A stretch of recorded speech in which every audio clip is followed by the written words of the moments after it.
3 কোটি প্লাস। কোটি প্লাস। ছবিটা আমার ব্যক্তিগতভাবে ভালো লেগেছে।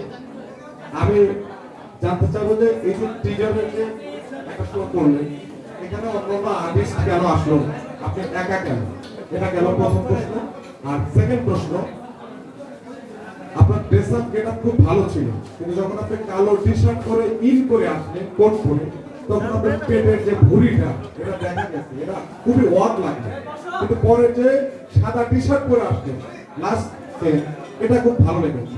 এটা আসলে মানে ক্রিয়েশনের সময়, মানে এই ছবিটা তৈরির সময়, আপনারা এডিটিং এ বা শুটিং এর সময় এই জিনিসগুলো দেখেছেন কিনা, বা এই যে আপনার পেটটা যে নড়তেছে, মানে একটা নায়কের মতো একটা ভাব থাকা দরকার ছিল।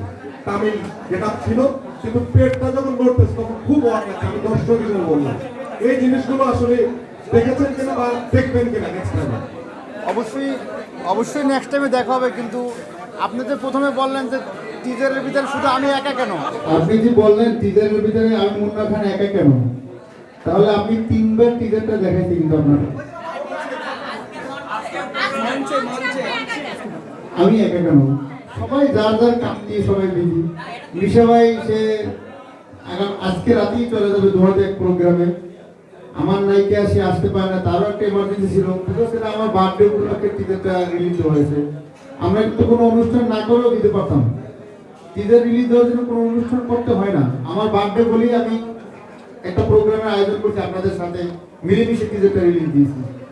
হয়তো এই কারণে এটা আসতে পারে না সময়ের কারণে, কিন্তু বাকি সবাইরাই ছিল, শুধু মিশা ভাই আর নায়িকাই ছিল না। মিশা ভাই আসতে সন্দেহ হবে, আমার সাথে কথা হচ্ছে। আর নায়িকা ম্যাডাম সে অনেকদিন আগে থেকেই বলতেছে আমি যেতে পারবো না, একটু সমস্যা আছে আমার, তার পারিবারিক কোনো প্রবলেম আছে, এই কারণে সে আসতে পারে না।